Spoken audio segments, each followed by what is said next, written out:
Chapter 32. On the floor below she met her father, who was coming out of his room. He looked at her keenly. "What's the trouble?" "Laura's here," she answered. "Trouble again with her husband. Better leave her alone for the present. She's going to stay in my room for a while." "Very well," her father grunted, and they went down to dinner. There Deborah was silent, and Edith did most of the talking. Edith, quite aware of the fact that Laura and all Laura's ways were in disgrace for the moment, and that she and her ways with her children shone by the comparison, was bright and sweet and tactful. Roger glanced at her more than once with approval and with gratitude for the effort she was making to smooth over the situation. Deborah rose before they were finished. "Where are you off to?" Roger asked. "Oh, there's something I have to attend to." "School again this evening, dear?" inquired Edith cheerfully, but her sister was already out of the room. She looked at her father with quiet concern. "I'm sorry she has to be out tonight. Tonight of all nights," she murmured. Ejaculated her father. This eternal school business of Deborah's was beginning to get on his nerves. Yes, just a little on his nerves. Why couldn't she give up one evening, just one, and get Laura out of this snarl she was in? He heard her at the telephone, and presently she came back to them. "Oh, Edith," she said casually, "don't send any supper up to Laura. She says she doesn't want any tonight. And ask Hannah to put a cot in my room, will you?" "Yes, dear, I'll attend to it." "Thanks." And again she left them. In silence, when the front door closed, Edith looked at her father. This must be rather serious, Roger thought excitedly. So Laura was to stay all night, while Deborah gallivanted off to those infernal schools of hers. He had little joy in his paper that night. The news of the world had such a trick of suddenly receding a million miles away from a man the minute he was in trouble, and Roger was in trouble. With each slow tick of the clock in the hall he grew more certain and more disturbed. An hour passed. The clock struck 9. With a snort he tossed his paper aside. "Well, Edith," he said glumly, "how about some chess this evening?" In answer she gave him a quick smile of understanding and sympathy. "All right, father dear," and she fetched the board. But they had played only a short time when Deborah's latchkey was heard at the door. Roger gave an angry hitch to his chair. Soon she appeared in the doorway. "May I talk to you, father?" she asked. "I suppose so," Roger scowled. "You'll excuse us, Edith?" she added. "Oh, assuredly, dear," and Edith rose, looking very much hurt. "Of course, if I'm not needed—" At this her father scowled again. Why couldn't Deborah show her sister a little consideration? "What is it?" he demanded. "Suppose we go into the study," she said. He followed her there and shut the door. "Well?" he asked from his big leather chair. Deborah had remained standing. "I've got some bad news," she began. "What is it?" he snapped. "School burnt down?" Savagely he bit off a cigar. "I've just had a talk with Harold," she told him. He shot a glance of surprise and dismay. "You have, eh? What's it all about?" "It's about a divorce," she answered. The lighted match dropped from Roger's hand. He snatched it up before it was out and lit his cigar, and puffing smoke in a vigilant way again, he eyed his daughter. "I've done what I could," she said painfully, "but they seem to have made up their minds." "Then they'll unmake 'em," he replied, and he leaned forward heavily. "They'll unmake 'em," he repeated in a thick, unnatural tone. "I'm not a-going to hear to it." In a curious manner his voice had changed. It sounded like that of a man in the mountains where he had been born and raised. This thought flashed into Deborah's mind, and her wide, resolute mouth set hard. It would be very difficult. "I'm afraid this won't do, father dear, whether you give your consent or not." Weren't it? You wait and see if it weren't." Deborah came close to him. "Suppose you wait till you understand," she admonished sternly. "All right, I'm waiting," he replied. She felt herself trembling deep inside. She did not want him to understand, any more than she must to induce him to keep out of this affair. To begin with, she said steadily, you will soon see yourself, I think, that they fairly loathe the sight of each other, that there is no real marriage left. That's fiddlesticks, snapped Roger. Just modern talk and new ideas. Ideas you're to blame for. Yes, you are. You put 'em in her head, you and your gabble about women's rights.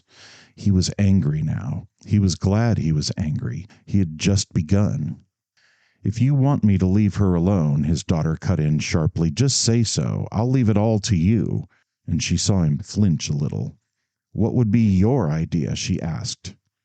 My idea? She's to go straight home and make up with him. She hesitated. Then she said, suppose there's another woman. Then he's a beast, growled Roger. And yet you want her to live with him? He scowled. He felt baffled, his mind in a whirl, and a wave of exasperation suddenly swept over him. Well, why shouldn't she? He cried. Other wives have done it, millions. Made a devilish good success of it, too. Made new men of their husbands. Let her show him she's ready to forgive. That's only Christian, ain't it? Hard? Of course it's hard on her, but can you tell me one hard thing she has ever had to do in her life? Hasn't it been pleasure, pleasure from the word go? Can't she stand something hard? Don't we all of us have to? I do, God knows, and with all of you. And he puffed his cigar in a fury. His daughter smiled. She saw her chance. Father, she said in a low, clear voice, you've had so many troubles. Why not leave this one to me? You can't help, no matter how hard you try. You'll only make it worse and worse, and you've been through so much this year. You've earned the right to be quiet, and that's what they want, both of them. They both want it quiet, without any scandal. Her father glared, for he knew about scandal. He handled it in his office each day. Let me manage this, please, she said, and her offer tempted him. He struggled for a moment. No, I won't, he burst out in reply. I want quiet right enough, but not at the price of her peace with her God. This sounded foolish. He felt that it did, and he flushed and grew the angrier. No, I won't, he said stubbornly. She'll go back to him if I take her myself, and what's more, he added, rising, she's to go straight back tonight. She is not going back tonight, my dear.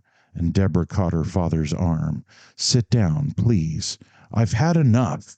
I'm afraid you haven't, she replied. Very well. His smile was caustic. Give me some more of it, he said. Her husband won't have her, said Deborah bluntly. He told me so himself, tonight.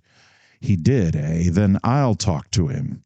He thinks, she went on in a desperate tone, that Laura has been leading her own little life, as he put it to me. What? He is bringing suit himself. Oh, he is, cried Roger hoarsely. Then I will talk to this young man. But she put out a restraining hand. Father, don't try to fight this suit. You watch me, he snarled. Tears showed in her eyes. Think, oh, please, think what you're doing. Have you ever seen a divorce court here in New York? Do you know what it's like? What it can be like? Yes, Roger panted. He did know, and the picture came vividly into his mind. A mass of eager, devouring eyes fixed on a girl in a witness chair. Tomorrow I see a lawyer, he said. No, you won't do that, my dear, Deborah told him sadly. Laura's husband has got proofs. Her father looked up slowly and glared into his daughter's face. I've seen them myself, she added, and Laura has admitted it, too. Still, for a moment he stared at her. Then slowly he settled back in his chair. His eyes dropped in their sockets, and very carefully, with a hand which was trembling visibly, he lifted his cigar to his lips. It had nearly gone out, but he drew on it hard until it began to glow again. Well, he said simply, what shall we do? Sharply, Deborah turned away. To be quiet, to be matter of fact, to act as though nothing had happened at all, she knew this was what he wanted now, what he was silently begging her to be for his sake, for the family's sake, for he had been raised in New England. And so, when she turned back to him, her voice was flat and commonplace. Keep her here, she said. Let him do what he likes. There'll be nothing noisy, he promised me that, but keep her here till it's over. Roger smoked for a moment and said, There's Edith and her children. The children needn't know anything, and Edith's only part of it. The less the better, he grunted. Of course. She looked at him anxiously. This tractable mood of his might not last. Why not go up and see her now and get it all over so you can sleep? Over Roger's heavy visage flitted a smile of grim relish at that. Sleep. Deborah was funny. Resolutely he rose from his chair. You'll be careful, of course, she admonished him, and he nodded in reply. At the door he turned back. Where's the other chap? I don't know, she answered. Surely you don't want to see him. Her father snorted his contempt. See him? No. Nor she, neither. She's not to see him, understand? I wouldn't tell her that tonight. Look here, Roger eyed his daughter a moment. You've done well, I've no complaint, but don't try to manage everything. He went out and slowly climbed the stairs. Outside the bedroom door he paused. When had he stood like this before? In a moment he remembered. One evening some 2 years ago, the night before Laura's wedding, when they had had that other talk. And so it had come to this, had it? Well, there was no use making a scene. Again, with a sigh of weariness, Laura's father knocked at the door. Come in, Deborah, she said. It isn't Deborah, it's I. There was a little silence. Very well, father, come in, please. Her voice sounded tired and lifeless. He opened the door and found the room dark. I'm over on the bed, she said. I've had a headache this evening. He came over to the bedside and could just see her there, a long shadow upon the white. She had not taken off her clothes. He stood a moment helplessly. Please, don't you talk to me, his daughter fiercely whispered. I can't stand any more tonight. I won't, he answered. It's too late. Again there was a pause. What time is it? She asked him, but he did not answer. Well, Laura, he said presently, your sister has told me everything. She has seen your husband. It's all arranged, and you're to stay here till it's over. You want to stay here, don't you? Yes. Then it's settled, he went on. There's only one thing, the other man. I don't know who he is, and I don't want to know, and I don't want you to know him again. You're not to see him, understand? For a moment Laura was silent. I'm going to marry him, father, she said, and standing in the darkened room, Roger stiffened sharply. Well, he answered after a pause, that's your affair. You're no longer a child. I wish you were, he added. Suddenly in the darkness Laura's hand came out, clutching for his, but he had already turned to the door. Good night, he said, and left her. In the hallway below he met Deborah, and to her questioning look he replied, All right, I guess. Now I'm going to bed. He went into his room and closed the door. As soon as Roger was alone, he knew this was the hardest part, to be here by himself in this intimate room with this worn blue rug, these pictures, and this old mahogany bed. For he had promised Judith, his wife, to keep close to the children. What would she think of him if she knew? Judith had been a broad-minded woman, sensible, big-hearted, but she never would have stood for this. Once, he recollected, she had helped a girlfriend to divorce her husband, a drunkard who ran after chorused girls. But that had been quite different. There the wife had been innocent and had done it for her children. Laura was guilty. She hadn't a child. She was already planning to marry again. And then what, he asked himself. From bad to worse, very likely. A woman can't stop when she's started downhill. His eye was caught by the picture directly before him on the wall, the one his wife had given him. Two herdsmen with their cattle high up on a shoulder of a sweeping mountainside, tiny blue figures against the dawn. It had been like a symbol of their lives, always beginning clean, glorious days. What was Laura beginning? Well, he demanded angrily as he began to jerk off his clothes, What can I do about it? Try to keep her from remarrying? And suppose I succeeded, how long would it last? She wouldn't stay here, and I couldn't keep her. She'll be independent now. Her looks will be her bank account. There'll be some other chap in no time, and he might not even marry her. He tugged ferociously at his boots. No, let well enough alone. He finished undressing, opened the window, turned out the gas, and got into bed. Wearily he closed his eyes, but after a time he opened them and stared long through the window up at the beetling cliff of a business close by, with its tier upon tier of lighted apartments, a huge garish hive of homes. Yes, the town was crowding down on him tonight, on his house and on his family. He realized it had never stopped, and that his three grown children, each one of them a part of himself, had been struggling with it all the time. Laura, wasn't she part of himself? Hadn't he too had his little fling back in his early 20s? You will live on in our children's lives. She was a part of him gone wild. She gave it free rein, took chances. God, what a chance she had taken this time! The picture of that court he had seen, with the girl in the witness chair, and those many rows of eyes avidly fixed upon her, came back to his mind so vividly they seemed for a moment right here in the room, these eyes of the town boring into his house. Angrily he shut out the scene, and alone in the darkness Roger said to his daughter all the ugly furious things he had not said to her upstairs, until at last he was weary of it. Why am I working myself all up? I've got to take this. It's my medicine. Chapter 33. But as he watched Laura in the house, Roger's first emotions were complicated more and more by a feeling of bewilderment. At dinner the next evening he noticed with astonishment that she appeared like her natural self. She's acting, he decided, but this explanation he soon dismissed. No, it was something deeper. She was actually unashamed, unafraid. That first display of feelings, the night of her arrival, had been only the scare of an hour. Within a few days she was back on her feet, and her cure for her trouble, if trouble she felt, was not less but more pleasure, as always. She went out nearly every evening now, and when she had spent what money she had, she sold a part of her jewelry to the little old Galician Jew in the shop round the corner. Yes, she was her natural self, and she was as before to her father.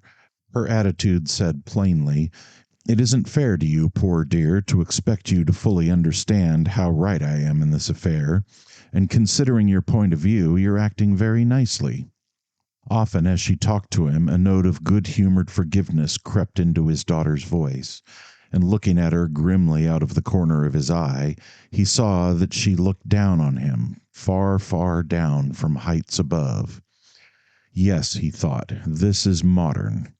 Then he grew angry all at once. "No," he added, "this is wrong. You can't fool me, young woman. You know it as well as I do myself. You're not going to carry this off with an air, not with your father. No, by George." And he would grow abrupt and stern. But days would pass, and in spite of himself, into their talks would creep a natural, friendly tone. Again he found himself friends with her, friends as though nothing whatever had happened. Could it be that a woman who had so sinned could go right on? Here was Laura, serenely unconscious of guilt and smiling into her future, dreaming still of happiness, quite plainly sure of it, in fact. With a curious, dismayed relief, Roger would scowl at this daughter of his, a radiant enigma in his quiet, sober house. But Edith was not at all perplexed. When she learned from Deborah that there was soon to be a divorce, she came at once to her father. Her face was like a thundercloud. "A nice example for my children!" she indignantly exclaimed. "I'm sorry, dear, but what can I do?" "You could make her go back to her husband, can't you?" "No, I can't," he flatly replied. "Then I'd better try it myself." "You'll do no such thing," he retorted. "I've gone clear to the bottom of this, and I say you're to leave her alone." "Very well," she answered, and she did leave her sister alone, so severely that Laura soon avoided being home for lunch or dinner. She had taken the room which George had occupied ever since John had been turned out, and there she breakfasted late in bed until Edith put a stop to it. They barely spoke to each other now. Laura still smiled defiance. Days passed. Christmas came at last, and despite Edith's glum resolution to make it a happy time for the children, the happiness soon petered out. After the tree in the morning, the day hung heavy on the house. Roger buried himself in his study. Laura had motored off into the country with a gay party of her friends. Or was this just a ruse, he wondered, and was she spending the day with her lover? Well, what if she was? Could he lock her in? About twilight he thought he heard her return, and later from his bedroom he heard her voice and Edith's. Both voices sounded angry, but he would not interfere. At the Christmas dinner that evening Laura did not put in an appearance, but Edith sat stiff and silent there, and despite the obvious efforts which Deborah and Alan made to be genial with the children, the very air in the room was charged with the feeling of trouble close ahead. Again Roger retreated into his den, and presently Laura came to him. "Good night, I'm going out," she said, and she pressed her cheek lightly to his own. "What a dear you've been to me, Dad," she murmured, and then she was gone. A few minutes later Edith came in. She held a small note in her hand, which Roger saw was addressed to himself. "Well, Father, I learned this afternoon what you've been keeping from me," she said. Roger gave her a steady look. "You did, eh? Laura told you?" "Yes, she did," his daughter exclaimed. "And I can't help wondering, Father, why did she tell you? Have you been at her again today?" "Again? Not at all," she answered. "I've done as you asked me to, let her alone. But today, Mother's Day, I got thinking of her." "Leave your mother out of it, please. What did you say to Laura?" "I tried to make her go back, of course." "And she told you—" "He wouldn't have her. And then in a perfect tantrum she went on to tell me why." Edith's eyes were cold with disgust. "And I'm wondering why you let her stay here, in the same house with my children." Roger reached out his hand. "Give me that note," he commanded. He read it quickly and handed it back. The note was from Laura, a hasty goodbye.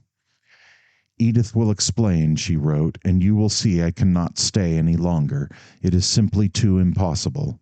I am going to the man I love, and in a few days we shall sail for Naples. I know you will not interfere.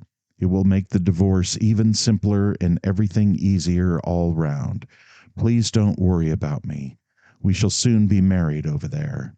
You have been so dear and sensible, and I do so love you for it." Then came her name scrawled hastily, and at the bottom of the page, "I have paid every bill I can think of." Edith read it in silence, her color slowly mounting. "All right," said her father, "your children are safe." She gave him a quick, angry look, burst into tears, and ran out of the room. Roger sat without moving, his heavy face impassive, and so he remained for a long time. Well, Laura was gone, no mistake about it, and this time she was gone for good. She was going to live in Rome. Try to stop her? No, what good would it do? Wings of the Eagles, Rome reborn. That was it, she had hit it, struck the keynote of this new age. Rome reborn, all clean, old-fashioned Christian living swept away by millions of men at each other's throats like so many wolves. And at last, quite openly to himself, Roger admitted that he felt old and beaten, out of date. Moments passed, and hours. He took little note of time, nor did he see on the mantel the dark visage of the thinker there, resting on the huge clenched fist and brooding down upon him. Lower imperceptibly he sank into his leather chair. Quiet had returned to his house.